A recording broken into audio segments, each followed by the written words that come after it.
So hello and welcome to Sportsmanor. Today we are joined by one atom weight contender, Noelle Lil Monkey Grandjean, right? Thanks. Right. So Thank you for having me. thank you. You are fresh off a unanimous decision victory over Victoria Souza, right? Earlier this month at One Fight Night 20 on the International Women's, Yes, right? So you're right here. exactly. On the marathon. How are you doing? All, quick thoughts.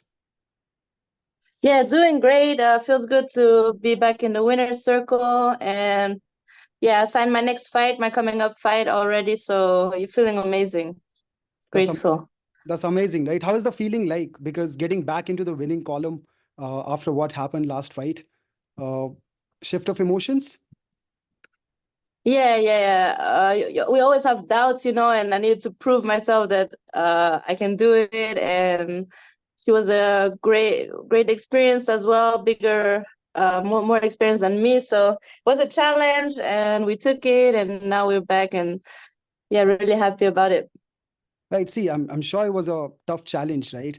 And this is Mm-hmm. the same reason I wanted to ask you what was going on in your mind, right? When the decisions were being read. Were you confident that you got the job done, or there was some kind of Yeah, hesitation?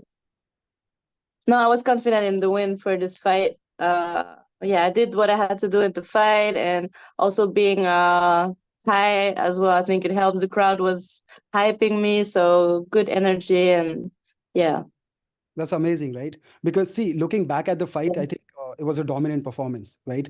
Especially the first Mm-hmm. round. You wobbled her, you dropped her, Yes. you did significant damage as well. But were you surprised at Souza's toughness and the fact that she was able to, Yes, 100%.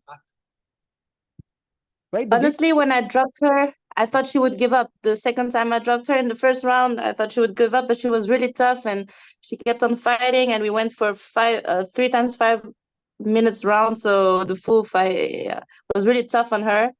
And I'm actually grateful that I didn't got the knockout, so I got more experience, and it will be good for the future. right? So exactly, right? She was tougher than you expected her to be. Mm. Expected her to be. But I remember there was a moment during the fight, right? You were at the center of the ring and you were pointing to the ground. It's as if you were asking her to just, come and strike. So do you recall Yeah. that moment, and could you tell us more about that particular moment? Yeah, I thought that she was running away a little bit. I think she didn't like my punches, so she was running, and I was chasing her in the second round. And at the end, I said, "Let's come, let's go."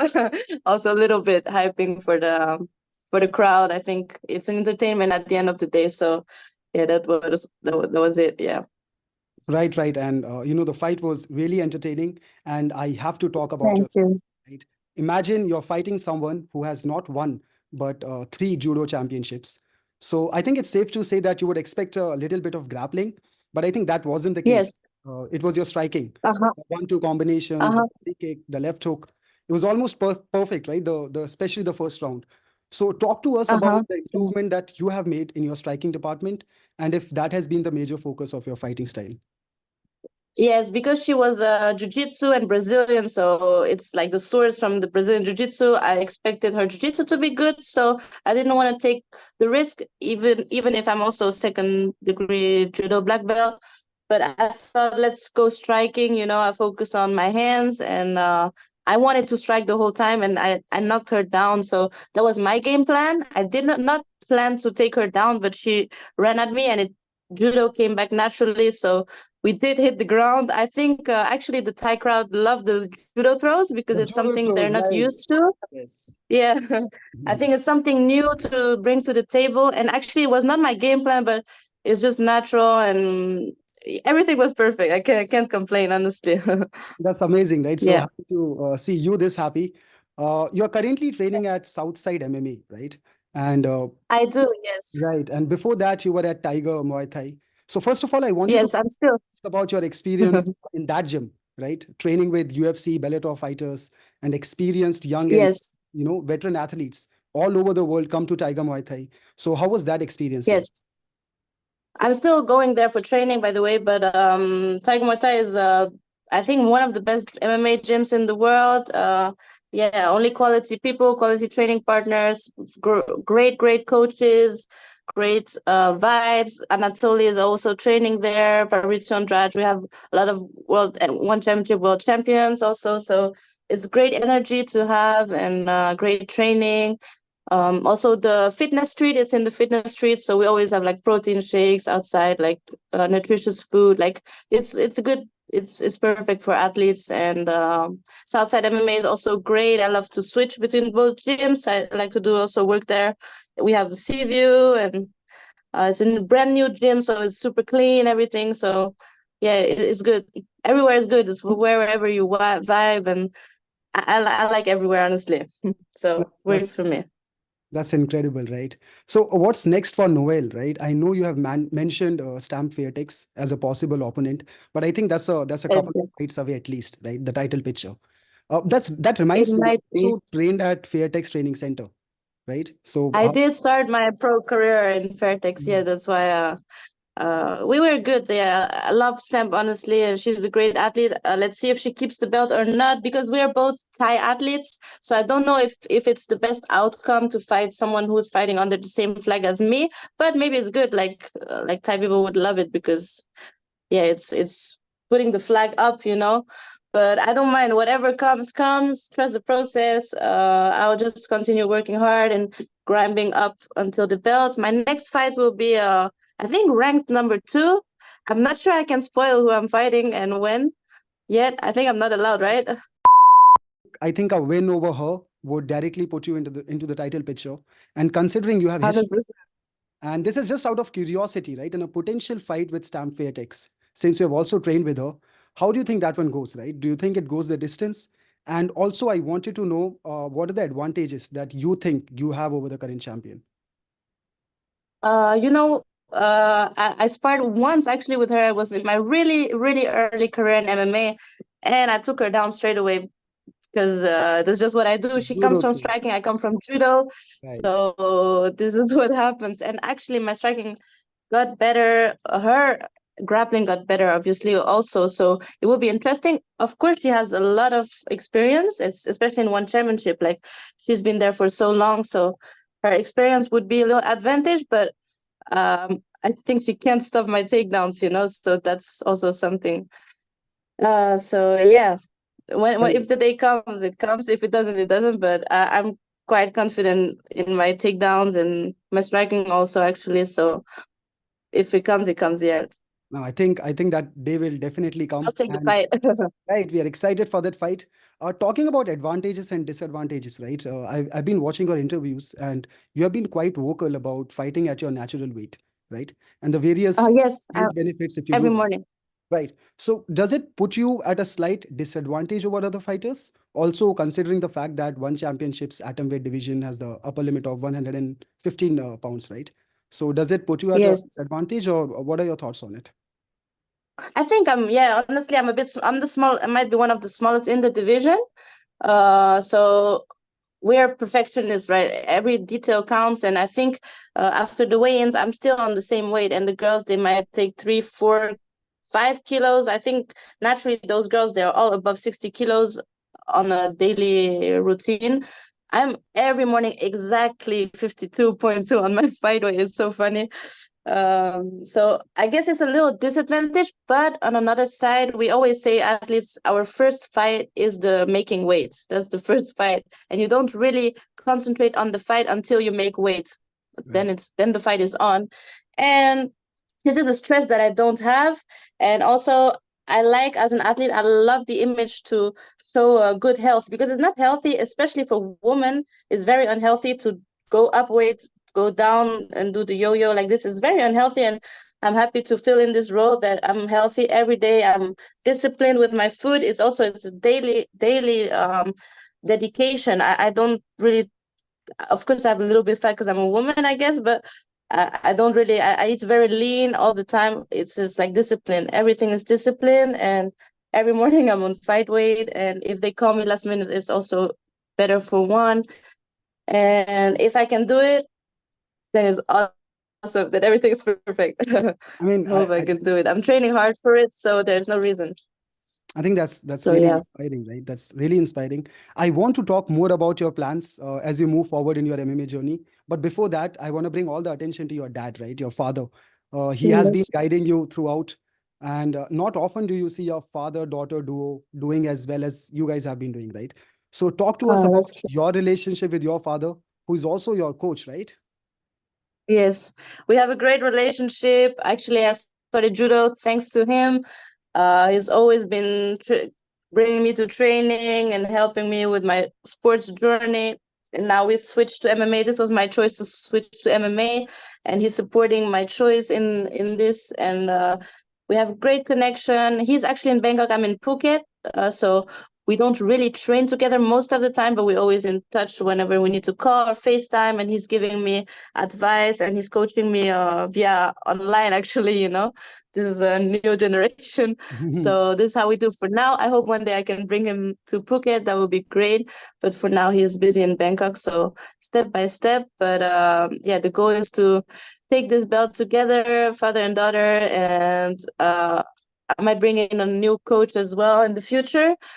But just to have this balance. And he's getting older step by step as well. So I don't want to mash him up too much at trading every time. But yeah, it's really great. I'm really grateful to have this connection with my dad. He's the person who wants the best for me, so there's a real trust, and that's important to find this in a coach. And yeah, Does that's it great. My does it mom get is my tough? manager. Sorry. I'm sorry, your mom. You were talking about something. My Something. mom is my manager and my dad is my coach, so I'm pretty That's blessed.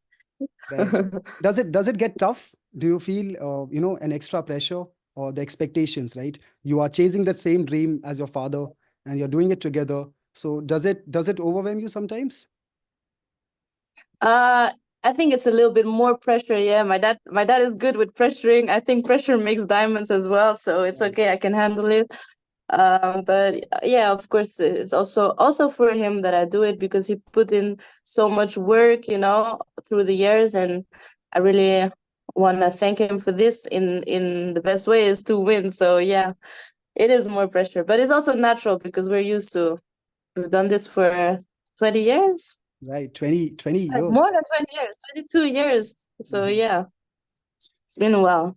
In one of your interviews, right? And I think that's a really important point that you brought up as well, right? Being mentally strong, being mentally fit before you enter the ring, right?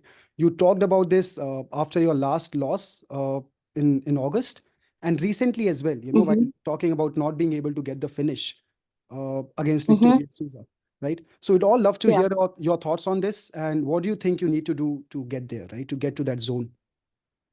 Yeah, I need to surround myself with professionals. Actually, I've been doing freestyle.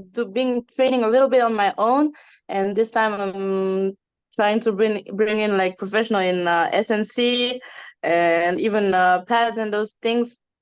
Because so far I've been kind of following my own intuition with training and those things, and now I'm gonna surround myself with professionals just to make sure that I peak my strength and conditioning at the right time and those things, and that I really have the cardio to finish as well and more confidence. Uh, Last time maybe I saved a little bit of energy to make sure that I could finish the 3 rounds, and it went 3 rounds. So yeah, more actually last time my focus was mostly on the finish. I understood that the most important is to get the win. Mm. Um, so yeah, the win was the most important. So I maybe think that's why. And you know, also, I lost maybe a little bit of self-confidence in my first loss in my career as well. So I guess I had to work a lot of my on a lot of my mental as well to get my confidence back. Yeah. I thought I would be undefeated in my career as well, like Khabib. That was my goal. So that slipped a little bit, but it's a good thing. And now I can also understand my teammates when they lose fights and those things because I've been in this position before. So it's a great thing and also makes you humble, and that's great. But yeah, the win is important for me because yeah, I want to get that belt, and to get the belt, we need to win. So yeah, right. I mean, the hardest fight is the fight after the loss, right? And looking at your last yeah, performance, I guess. I think it was very dominant. It was very impressive. And you're already back in the winning column, Thank you. right? The loss is already long gone. It's history. So Yes, looking forward for your next challenge. I also wanted to mention 100%. this. you have competed at the highest level in judo, right? You have multiple gold medals in Yes. national judo championships. How has that experience helped you on being the big stage of MMA, right? You are currently fighting at the largest MMA promotion in the world. So how was the experience as a judoka, right? That's what you say, Yeah. right? How has that Yes, helped you? judoka, exactly. Right. So how has that helped you in your MMA journey, right? I'm not asking in terms of the skill set, but I'm asking in terms of the magnitude of fights that you've already been part of. Mm-hmm. Just that it's natural, and I've competed so many times that it's just something that's natural. As you've seen in the last fight, it was not my game plan to take her down, but it was smoothly because it's practicing always the same thing and competing over and over. eh, and also the international experience, because I've not only fought in. I started in the Netherlands, then in France, then in Europe, then in Asia as well. So it's kind of international experience. Every country has different fighting style, I guess, as well. Can be in judo, can be in striking. And I also trained all over the world in different countries, Europe, Asia, Switzerland, everywhere. So I think that all adds up, and then you mix up the styles, and this just makes you open. And I think MMA is also like 5-dimensional sport, so Right. I think that this helps. Yeah. And we can see that, right, with your striking and how much you have improved in the recent past, right? So before we wrap this up, right, I wanted to quickly talk about your journey, right? For a lot of fans who don't know, Noelle Grandjean, right? She's actually born in the Netherlands, right? Your family moved to Yes. France when you were just 9. And I think it's just been Exactly. 4 or 5 years since you have been in Thailand, right? Chasing your dream, the dream Exactly. of becoming a MMA champion, right? So this is quite interesting, Mm-hmm. right? I'm pretty sure if you could add more layers to this story, tell us a little bit more about your childhood and how has been your journey. Yeah, so starting in the Netherlands, from a Thai dad and a French dad and a Thai mom. My dad was Frenchman who moved to the Netherlands for action and martial arts, kickboxing and Thai boxing. He had his own gym, judo as well, karate, everything. And then I started judo as a little girl, and I was always surrounded by dogs, animals, and I had a lot of friends. Everything was good. Judo was great. Very high level. Actually, the judo in the Netherlands for young people, I think we choke each other out in training, and we do arm bars very young. And we also wear the blue and the white gi, like international vibe we got in the Netherlands. And in France, it's a bit more how you say? I don't know if I can say it, but they live a bit more in the past. How to say? They're more um like to preserve the culture, and they're more like only white gi, and the children, they cannot choke or those things. And I already had that experience from the Netherlands, so I think that added up. And then in France, I had a very high level already from, I think, my international experience with the Netherlands. And yeah, always my dad would bring me different clubs, so I got a lot of experience from that, switching up training partners and also coaches, instructors.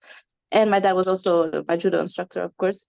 We had also a gym at home, like a judo gym at home. So sometimes my dad would show me some stuff. I was a bit shy as a girl, actually, so I didn't really like when my dad teach me stuff sometimes. I I was wanted actually to very ask shy you as that, a right? girl. I Yeah, wanted to maybe ask this you what that, you right? want to know a bit more. Yeah. I mean, you have been doing it I was since you quite were 6 or shy. 7. I was quite shy, but when I was with my friends, I was also always the most creative. I was always leading, though. When I was with a circle that I trusted, I was the one picking up the games. Hey, let's do this, let's do this. Yeah, this is how my personality was. And yeah, that's it. And then I had a big judo career with France. They detected me very young, actually younger than the usual age, and I went into university where they train a lot. It's actually mostly training, and studies go a little bit on the side, let's say. They have very high level structure in France for high level sports. That's why we have a lot of medals, I think, in Olympic sports, because the country invests in sports. Right. So that was a great experience for life. We traveled the world and always staying in nice hotels, good food. So that was great thanks to judo. Even though there was no money beside that, though, so a lot of expenses. Actually, it will cost a lot of money. It's my judo career. I didn't earn anything, just great life experience and travels. And then my heart told me, yeah, you should. Like I love France, I love the Netherlands, but I hate cold, and I really want to do something for the world. Actually, I want to do something for Thailand, and I would really love to get a gold medal for Thailand and hear the national Thai anthem. That was my dream first. So I That's thought very I would go to Thailand for judo. And then I came here by my own and contacted the judo, and they accepted me, but I had to invest financially in my own career. So it was a bit complicated. It was complicated to get medals without the international training, you know, Mhm. because you can't be a champion if you train with champions. So that was a bit challenging. And then naturally switched to MMA because Bangkok Fight Lab in Bangkok asked me to help Rika Ishige to prepare a fight against Itsuki Hirata. Okay. And that's how I started MMA. I came in to help her because she needed a judoka. Okay. And that I coach had asked me if I planned. wanted to fight in MMA. Mhm. So I that's how had I started planned my on MMA asking this. journey. I had planned on asking this. I wanted to ask you if there's any specific memory or a moment, right, that you can recall, which told you or almost confirmed to you that MMA is the goal, right? Becoming the MMA champion is what you Yes. want to do. So, Uh-huh, uh-huh. right. Actually, when I was young, I felt that though. When I was 6 years old, I always felt that I would be a MMA champion because I knew that my dad did MMA. I Mhm. knew I was doing judo, but honestly, I didn't like judo. It's such a tough and hard sport.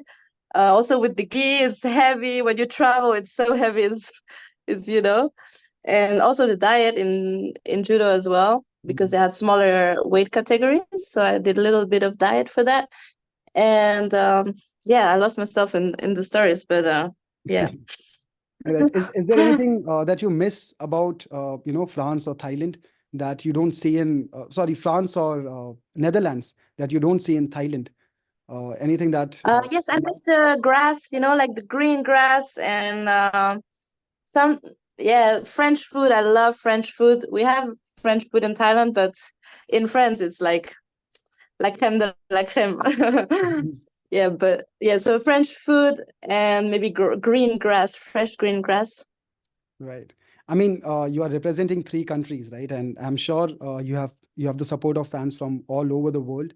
But hey, is Thailand the final destination, right? Is this where you want to settle down, or are there more I do countries? think Thailand definitely got my heart. Thailand is my peace place. It's my goals, my life goals. It's where I feel I can do impact the world the most. I think it's in Thailand. But I'm also trusting the process. I love all three of my countries. I love actually the world. I think everywhere is nice in the world, and whatever I can do, I will do. And actually, we want to go worldwide. So Right. yeah. All right. Well, thank you, Noel. I just have one last Thank you question, and so I much. think that's the most important question, right? Your nickname, the little monkey. Uh, Mm-hmm. how did you come up with that nickname? What's the story behind it? I think the fans would. Uh, yeah, the story behind the nickname.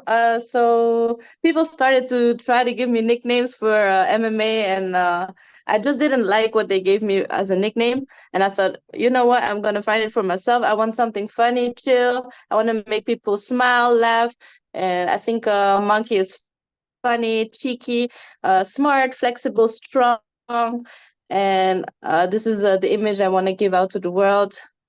And that's why I chose Little Monkey.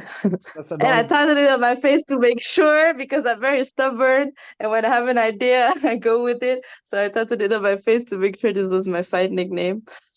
And I yeah, think that's I it. think fans love it. Well, thank you for your time, Oh, Noel. cool. It was lovely talking to you. Thank you so much. Any message for the fans from the Lil Monkey?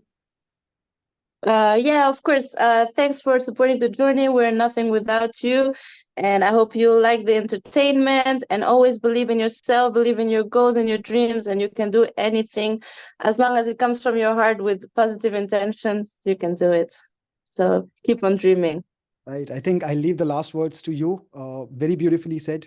As for the fans, keep watching Sports Manor for the latest on your favorite One Championship fighters.